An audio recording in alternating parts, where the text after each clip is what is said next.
Thank you very much.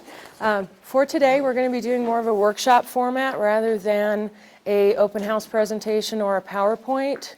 It seemed a better way to communicate information to you about the different alternatives that have been discussed and that are on the table for possible selection for the Canoncito Interchange.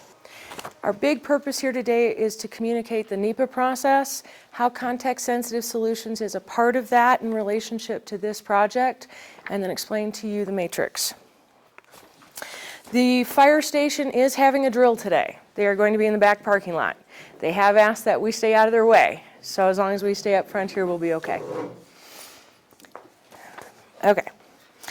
I'd like to give you a brief overview of the National Environmental Protection Act and how it applies in New Mexico. The state of New Mexico actually has their own manual. It's called the Study Location Procedures. It's our way of complying with NEPA, and it has been filed with the FHWA, and we have their concurrence. This process has 6 steps, and we put them up here so that everybody could see them and come look at their leisure. The first step for any project is it's got to be part of a long-range plan, whether it is an entire interstate corridor, a section of city streets, what have you. The second step is prioritization and programming. This is a short-term goal-setting step, such as identifying that the concrete box culvert here at the 294 exit needs work. It's gotten to the point where it is truly deteriorated and it needs to be a higher priority. Step 3 is where they take that priority and we start doing conceptuals. We come up with different ideas on it. And that's where we're at with this project. After that, we go to preliminary and final design. This comes out of the selected alternative after the process of communicating this. Of course, after that, we build it, and then we maintain and monitor it to make sure that it's actually giving us the service life that we anticipated. Every project is defined by a purpose and a need. For the Canoncito project, the purpose is to address physical deficiencies associated with the I-25 Canoncito exit 294 interchange and to update the interchange's current design using AASHTO. And I did put all the acronyms up here. We tend to use them a lot because we use them every day. So if I use an acronym instead of saying it out loud, it is up here. The need for this particular project is stated as the need for improvements to the existing Canoncito interchange is demonstrated by known structural, geometric, and drainage deficiencies. The concrete box culvert underpass is structurally deficient and in need of replacement. The length and geometry of the existing ramps are substandard. Substandard is defined by AASHTO. The underpass road is narrow and it has substandard sight distances. With the narrow roadway under the narrow concrete box culvert, it is very difficult to see traffic on the other side. And of course, there are drainage issues that exist within the roadway out there. I'm sure many of you have seen it. Water runs down the ramps and collects under the concrete box culvert. It's caused a number of problems. From there, we're going to review the matrix that we brought with us today. But before I go on to this, I would like to cover the context-sensitive solutions process and how it's an integral part of NEPA.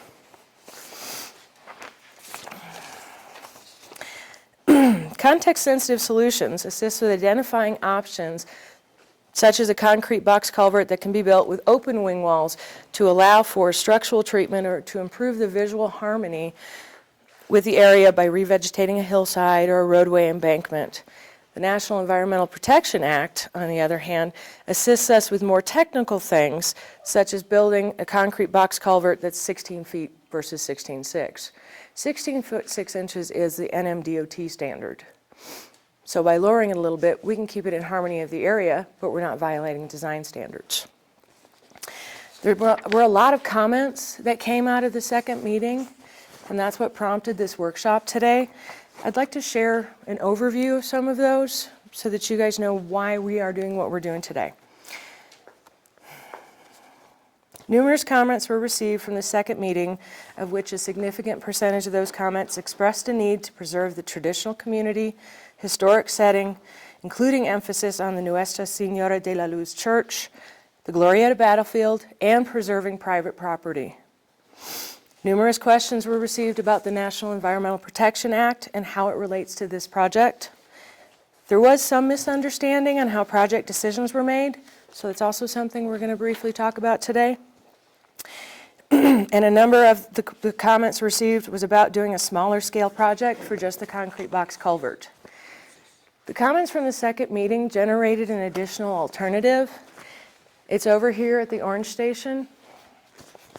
The additional alternative that we generated is about closing the interchange. It may or may not be the selection that is made.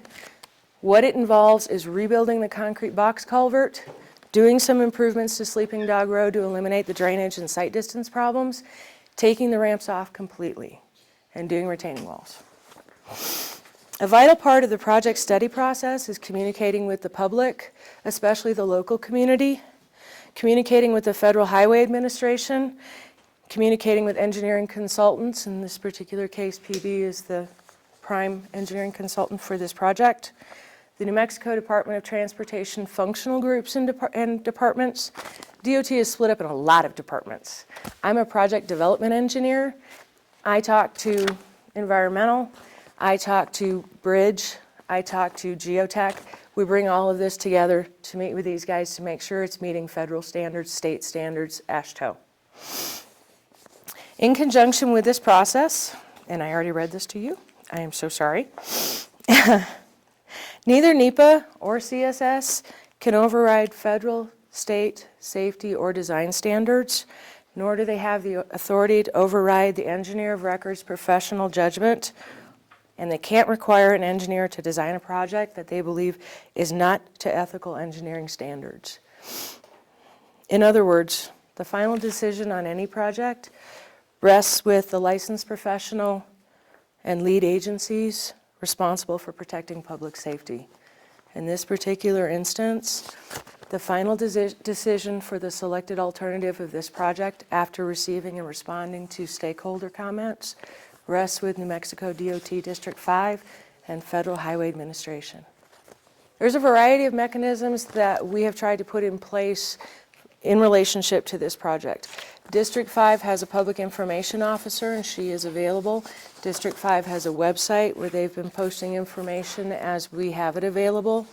For every public meeting, we have gone around, put up posters, things like that. We have comment sheets available, not only here, but I believe it's also available on the website. I would have to confirm that. Okay. And what other efforts has PB made?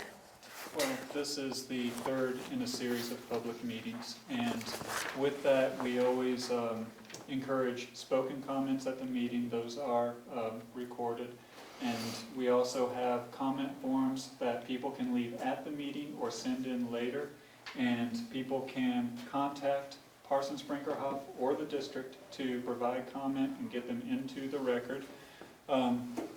For this meeting, we'll probably say something at the end like we would like to have the comments within 2 weeks. We will always accept comments. We'll accept them throughout the process, and it's always the same contact information. We have dtibbets@pbworld.com. It's in the comment form. We'll take phone calls, emails, regular mail. It can all get included into the public record. And then the next step in our public process would be a hearing once the EA is established and published. That would be an additional public meeting, and it's a slightly more formal presentation, and we'll have a court stenographer present to officially, formally record comments at that time also. And there will be a comment period beyond then with the same process of soliciting emails and phone calls and letters. The last part of the introductory presentation is a discussion on the ranking sheet that we would like to use for this particular workshop. We've chosen to color code it because we thought it would be a little bit more harmonious. The yellow is for the minor offset. It is this station here. The blue is for the existing location alternative where we discussed widening the box, improving the ramps. It's in blue, and it is this station over here. The green is what was called the new location alternative. This was the alternative where it was proposed to build a new interchange 4,000 feet south. And last but not least is the orange, which is the new alternative that we have brought to this project. It is for closing the interchange, and I gave you a brief overview of that a few minutes ago. The idea behind the ranking worksheet is to give you some values to communicate to us how these affect you and what your opinions are. We do have definitions at every table on what these mean. Provides safety for users and community, promotes livability, addresses community and social issues, maintains environmental harmony, creates lasting value and effective use of resources.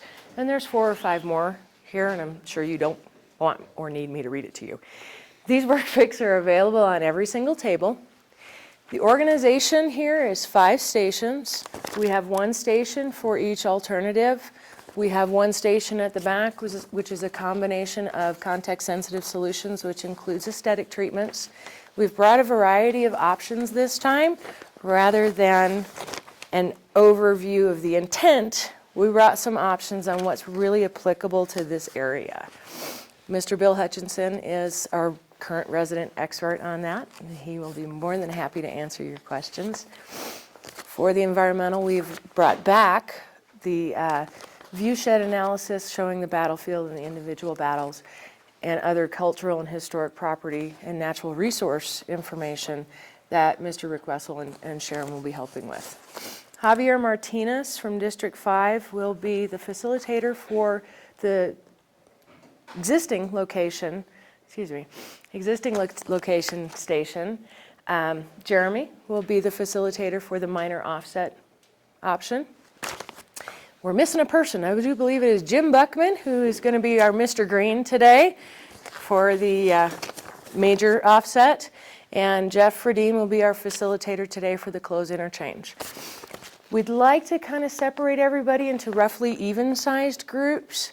Couple of ways we can do this. We can just count off and then everybody go to their numbered table, and we'll just go 1, 2, 3, 4, 5 if that works. That way we get a fairly even distribution.